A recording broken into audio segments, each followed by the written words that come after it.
Il y a de ça un peu moins de 48 heures, le samedi 24 août au soir, le CEO cofondateur de Telegram, Pavel Durov, a été arrêté par les autorités françaises. Depuis, ça fait polémique sur les réseaux sociaux et pour le coup, il y a différents enjeux sous-jacents. Premièrement, des enjeux diplomatiques assez complexes, des enjeux politiques également, mais des grosses questions qui soulèvent comme des questions de liberté d'expression qui vont jusqu'à des suspicions de surveillance de masse. C'est un sujet qui retourne les réseaux sociaux, qui concerne à la fois l'écosystème crypto qui est très proche de Telegram, c'est quand même l'un des outils de communication les plus utilisés dans cet écosystème, mais c'est surtout de manière beaucoup plus générale un des outils de communication qui est en plein essor à l'échelle mondiale. Aujourd'hui, l'arrêt de son CEO, qui plus est en France, est comme un pavé dans la mare et ça va faire couler beaucoup d'encre dans les jours à venir. Dans cette vidéo, je reviens succinctement sur ce que l'on sait, qu'est-ce que l'on attend maintenant, que ce soit pour son CEO mais également pour l'avenir de la plateforme Telegram, les différents enjeux et grosses questions sous-jacentes et qui sont fortement soulignés par de grandes personnalités publiques. Je terminerai par l'impact que ça peut avoir sur le marché des crypto-monnaies et l'impact que ça a déjà eu sur la crypto-monnaie Ton lancée par Telegram. Vous allez voir que bien au-delà d'une simple arrestation ou même de la condition de l'application et de l'outil Telegram, ça pose des questions de fond particulièrement intéressantes, voire inquiétantes. Bon déjà, qu'est-ce que l'on sait ?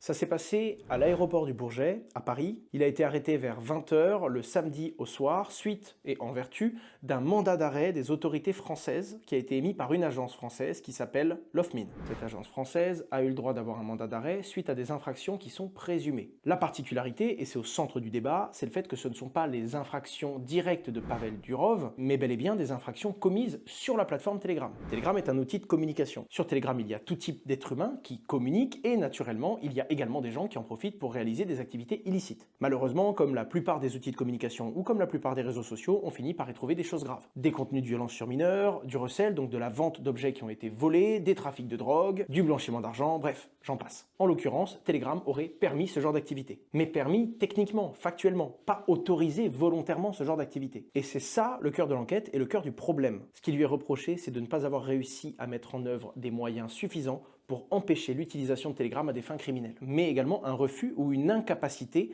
de satisfaire les demandes de certaines autorités. Et il risquerait jusqu'à 20 ans de prison aujourd'hui. Alors, avant même d'aller sur les enjeux, beaucoup de gens s'arrêtent dès son arrestation pour dire « mais s'il y avait un mandat d'arrêt à son encontre en France, pourquoi est-ce qu'il s'est posé en France? Il savait qu'il allait être arrêté. » Et là, on entend tout. Des personnes qui disent qu'ils ne pensaient pas du tout qu'il y aurait l'exécution réelle de ce mandat d'arrêt en son encontre. D'autres qui disent qu'il n'a pas eu le choix, problème de carburant ou problème sur son vol qui fait qu'il a été obligé de s'arrêter et de mettre un pied à terre en France. Et d'autres vont jusqu'à dire qu'il était suffisamment en conflit avec les autorités américaines pour préférer se retrouver en France, car étant de multiples nationalités, notamment la nationalité française, il aurait été protégé et il n'aurait pas été extradé aux États-Unis. Bref, on entend de tout et à l'heure où je vous parle, on n'a pas de certitude quant à la réponse à cette question. Le premier problème que ça pose, c'est un problème diplomatique. Étant donné qu'il a plusieurs nationalités, françaises, mais également la nationalité russe et plus récemment la nationalité émirati. Ça mêle donc tout de suite différents pays aux discussions. À l'heure où je vous parle, l'ambassade russe a déjà demandé des explications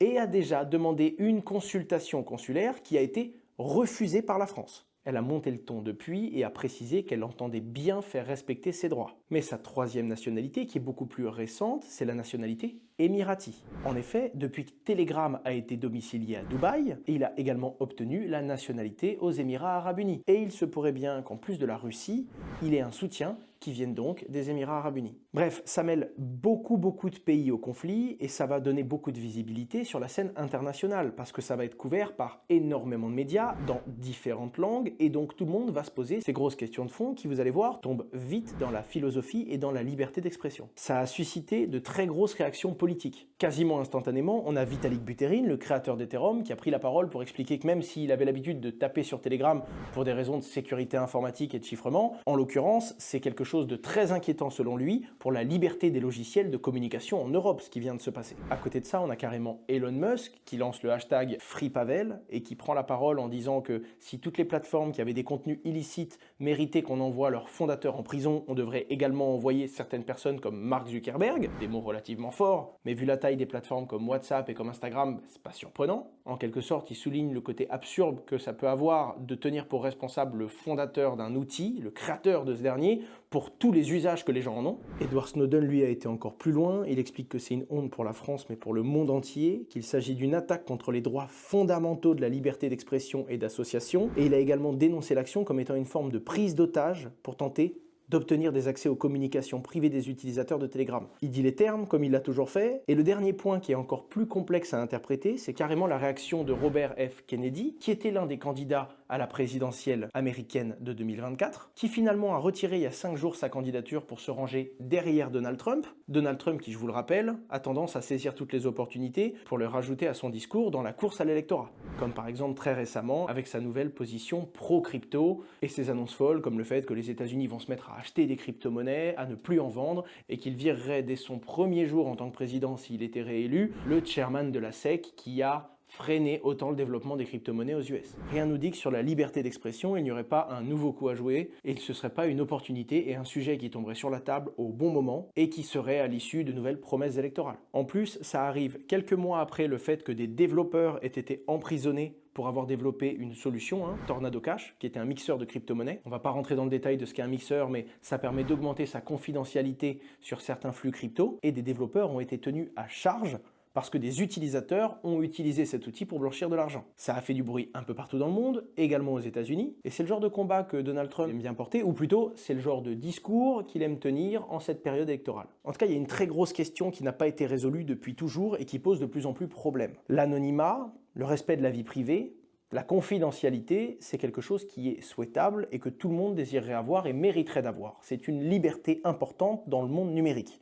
Le problème, c'est que quand cet anonymat et cette confidentialité est parfaite et que personne ne peut être retrouvé, on ne sait pas qui est à l'origine d'un contenu par exemple, eh bien il y a naturellement des personnes qui en profitent pour des activités illicites. Il semblerait bon de se dire qu'il faudrait un régulateur, une entité, une autorité, un gouvernement qui puisse contrôler ces informations uniquement s'il y a des abus. Toute entité ayant ce pouvoir peut être amenée à en abuser, notamment les grosses questions de surveillance de masse, ce qui s'est passé avec Snowden aux États-Unis, et du coup le serpent qui se mord la queue. Comment permettre de respecter un anonymat complet et de la confidentialité sur une plateforme de communication, et sans pour autant qu'une entité étatique ou un gouvernement puisse prendre un ascendant et finalement aller au-delà de la simple modération et répression de la criminalité, mais bel et bien au-delà dans des surveillances de masse. Il n'y a pas de solution parfaite, il n'y a pas de réponse qui a été donnée, il y a des débuts de réponses technologiques, il y a déjà des outils qui permettent de modérer sans pour autant briser la confidentialité, et ce sont déjà des outils qui sont mis en place sur certaines plateformes, mais il n'y a pas encore de solution parfaite. Et ça pose problème. Du coup, ce qui se passe en ce moment, c'est que comme on n'est pas capable de mettre réellement la main sur les criminels et sur les personnes qui abusent de ces outils, on va sanctionner directement les créateurs de l'outil. Des créateurs qui créent des outils de communication, des protocoles décentralisés ou tout simplement des outils d'échange sans pour autant savoir et sans pouvoir maîtriser totalement l'utilité que les gens vont en faire. Et c'est d'ailleurs la réponse officielle de Telegram à l'arrestation de son cofondateur. Ils le disent, il est totalement absurde de tenir pour responsable le fondateur de l'outil pour l'usage que certains utilisateurs en ont. Et en plus de ça, ils le précisent, en tout cas, ce sont leurs dires, Telegram est totalement conforme à la régulation et aux obligations européennes. Affaire à suivre, mais en tout cas, c'est leur dernière prise de parole au moment où je tourne cette vidéo. Alors maintenant, où est-ce qu'on en est? Globalement, dans les heures qui suivent, Pavel Durov devrait voir un juge d'instruction dans les heures ou dans les jours qui viennent. Il y a quand même peu de chances qu'il soit libéré d'ici là, notamment vis-à-vis du risque de fuite qu'il pourrait y avoir dans cette affaire. Pour Telegram, on ne sait pas. Si on regarde le fonctionnement de Telegram de façon technique, la plateforme est plutôt décentralisée. Il semble donc pas possible, même si le cofondateur en a envie, d'arrêter Telegram en appuyant sur un simple bouton et d'interdire le développement de cette application. Mais il pourrait y avoir des restrictions dans certains pays. C'est un petit peu comme un parallèle qu'on pourrait faire avec Bitcoin. Puisqu'on ne peut pas l'arrêter techniquement, eh bien certains pays peuvent dans leur loi dire qu'il est interdit de l'utiliser et commencer à sanctionner les personnes qui utilisent cet outil, voire même le faire par exemple retirer de certains stores. En attendant, il semble peu probable que l'application soit interdite ou totalement déconnectée du réseau, mais on peut voir du coup des restrictions accrues dans certains pays dans les semaines ou dans les mois à venir. On pourrait également imaginer que finalement tout rentre dans l'ordre pour Telegram parce qu'ils acceptent une personne du gouvernement américain au comité stratégique de l'entreprise. Évidemment, cette hypothèse ne laisserait pas planer le doute très longtemps sur les réelles motivations de l'arrestation du cofondateur de Telegram. D'ailleurs, je vous mets ici un petit extrait vidéo, vous aurez le lien dans la description, de Pavel Durov, lui-même en pleine interview, qui explique expliqué qu'il y a quelque temps, il est parti aux États-Unis avec certains de ses ingénieurs et que le gouvernement américain aurait essayé d'embaucher secrètement l'un de ses développeurs afin qu'ils utilisent certains outils au sein de Telegram et indirectement afin qu'ils s'ouvrent une porte sur la confidentialité et sur les accès des données utilisateurs. Encore une fois, à quel point est-ce que c'est vrai? Très compliqué de le dire actuellement. Mais c'est naturellement une question qui se pose. La plupart des plateformes ont les mêmes problèmes. Même si elles luttent plus ou moins et qu'elles essayent de mettre des moyens en face de ces problèmes, toutes les plateformes de communication au monde ont ce genre de soucis sur du contenu illicite qui finit par circuler à un moment ou à un autre. En avoir conscience et ne rien vouloir faire, c'est une chose. Mais la grosse différence publique entre Telegram et WhatsApp, par exemple, c'est que Telegram a déjà annoncé ne pas vouloir coopérer avec les services et les différentes agences américaines. Ça faisait partie de leur discours, la liberté d'expression avant tout, et en parallèle de ça, cette interview vient naturellement renforcer ces hypothèses et les théories que peuvent faire tous les lecteurs à travers Internet. Et c'est d'ailleurs très clairement ce que dit Edward Snowden dans sa prise de parole sur le sujet. Autant vous dire que si j'étais développeur chez un concurrent de Telegram, comme Signal, j'aurais particulièrement peur de ce qui pourrait m'arriver dans les mois à venir. Tout de suite après son arrestation, la crypto-monnaie de Telegram a perdu 15 ou 20%. Je le rappelle, elle a été créée par Telegram,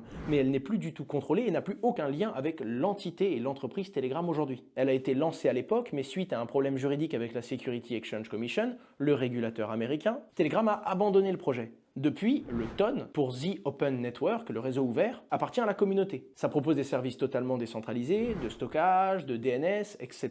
Mais ce ne sont pas des choses qui sont hébergées par l'entreprise Telegram. Et ça n'a aujourd'hui plus de lien direct avec l'application Telegram. Et évidemment, ça profite de son aura. La crypto-monnaie est particulièrement valorisée, elle a un très gros succès en ce moment. Et on se rend compte, parce que c'est le monde de la crypto, que le marketing est particulièrement fort et que la panique s'installe très vite, que l'arrestation du cofondateur de Telegram, alors qu'il n'y a plus aucun lien avec la crypto-monnaie TON elle-même, a tout de suite impacté le cours. Là où ça pourrait avoir un impact dans un second temps, c'est si l'application Telegram venait à être restreinte dans certains pays, s'il y avait moins d'accès ou même si elle venait à être interdite dans certains pays. Aujourd'hui, le monde de la crypto-monnaie, qui est une communauté très mondialisée, qui est vraiment éclatée partout aux quatre coins de la planète, parce que Bitcoin est un langage financier finalement, c'est une valeur unique qui est partagée par toutes les personnes qui l'utilisent, quelle que soit leur position géographique ou encore le gouvernement ou la politique en place dans leur pays. Telegram est ainsi l'un des outils les plus utilisés dans ce secteur. En plus d'être en pleine expansion et d'être même, comme le montre l'une des récentes études de CoinGecko, l'une des sources d'informations privilégiées pour se renseigner sur les crypto-monnaies. Ça pourrait freiner, faire peur et même ternir encore l'image des crypto-monnaies. L'objectif de cette vidéo était de rester le plus concis possible, mais de vous donner une overview sur quelque chose qui dépasse de très très loin l'arrestation du créateur d'un logiciel. Ça concerne tout le monde et les semaines à venir vont en dire très très long sur la réelle liberté d'expression que les gens ont dans le numérique et également la capacité de censure que peuvent avoir certains pays. Ou au contraire, révéler des abus, des faits réels et des manquements connus par Telegram vis-à-vis de ses obligations. Mon objectif n'est pas d'orienter le discours dans un sens ou dans l'autre et pour être totalement franc avec vous, je n'en sais pas plus pour le moment. C'est d'ailleurs pour ça que le commentaire épinglé existe si jamais il y a des gros revirements de situation, des gros changements et j'attends encore quelques prises de parole par des personnalités très engagées dans le secteur, je viendrai mettre un petit commentaire épinglé à jour afin de vous tenir le plus informé possible. Si vous êtes dans l'écosystème de la crypto, ça pourra toucher votre portefeuille et si vous êtes un féru de numérique, d'outils et de tech, je pense que vous devez absolument suivre cette affaire. C'était Asher, j'espère que ça vous a plu. Normalement, ma prochaine vidéo sera enfin sur la crypto-monnaie Kaspa, je vous l'avais promis, sauf s'il y a bien sûr encore une actualité d'ampleur d'ici là. Si ce contenu vous a plu, n'hésitez pas à vous abonner, à mettre un petit pouce bleu et on se retrouve sur ma chaîne YouTube d'ici une petite semaine ou encore sur Twitch tous les dimanches soirs. C'était Asher, au revoir. Thank you.